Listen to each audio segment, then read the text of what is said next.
안녕하십니까. 오늘은 마가복음 7장 10절에서 14절의 말씀으로 하나님의 계명을 저버린 자들 두 번째라는 제목으로 하나님의 말씀을 나누고자 합니다. 본 말씀은 모세는 내 부모를 공경하라고 또 아버지나 어머니를 모욕하는 자는 죽임을 당하리라 하였거늘 너희는 이르되 사람이 아버지에게나 어머니에게나 말하기를 내가 드려 유익하게 할 것이 오르바 곧 하나님께 드림이 되었다고 하기만 하면 그만이라고 자기 아버지나 어머니에게 다시 아무것도 하여 드리기를 허락하지 아니하여 너희가 지난 전통으로 하나님의 말씀을 피하며 또 이 같은 일을 많이 행하느니라 하시고 무리를 다시 불러 이르시되 너희는 다 내 말을 듣고 깨달으라. 하나님의 뜻대로 사는 자들은 하나님의 마음을 아는 것이니 오늘은 하나님의 계명을 저버린 자들 두 번째 시간을 가지고자 합니다. 모세는 내 부모를 공경하라 또 아버지나 어머니를 모욕하는 자는 죽임을 당하리라고 말씀하였습니다. 이것은 율법에 나와 있는 말씀입니다. 출애굽기 21장 17절에 보면 자기 아버지나 어머니를 저주하는 자는 반드시 죽일지니라.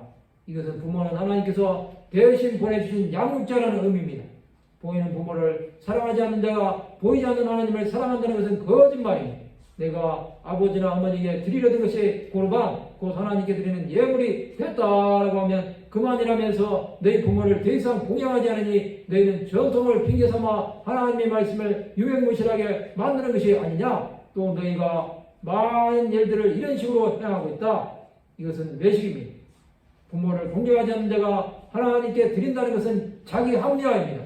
예수께서는 자신들의 생각에 갇혀 있는 자들을 깨우쳐 주시기 원하셨습니다. 그러면 너희들은 깨닫지 못하고 여전히 자신들이 생각하는 바가 옳다고 생각했습니다. 하나님의 계명을 저버리는 것은 율법이 그들의 삶의 틀을 만들어버린 것입니다. 율법 정언은 하나님의 뜻대로 살아가는 것이지만 그 정신은 사라진 것입니다. 오직 자신들의 유교를 위해 율법이 필요한 수단이었을 뿐입니다. 바리새인들과 서기관들은 율법을 많이 알고 있으나 율법의 정신대로는 살지 않았습니다. 그들은 율법을 이용하여 자신들의 영역을 경고하였을 뿐입니다. 또 예수께서 자신들에게 가르치신 것이 무엇인지도 몰랐습니다. 지금도 많은 자들이 하나님의 뜻이 무엇인지도 모른 채 하나님의 말씀만 읊어댑니다. 그러나 그것은 하나님의 뜻과는 상관이 없습니다. 하나님의 계명은 많은 영혼들에게 주 예수 그리스도께서 명하신 뜻을 땅끝까지 전파해야 합니다. 이것을 모른다면 그는 사명을 망각한 자입니다. 그런 자에게는 하나님께서 역사하시지 않습니다. 성도 여러분, 하나님의 계명은 그의 말씀대로 사는 자들이 지켜야 하는 것입니다. 부모를 공경하면 이것에서 시작되어야 합니다. 주 안에서 부모를 공경함으로 부모의 영혼이 구원함을 받게 해야 합니다. 예수께서는 한 영혼이 천하보다 귀하다고 말씀하셨습니다.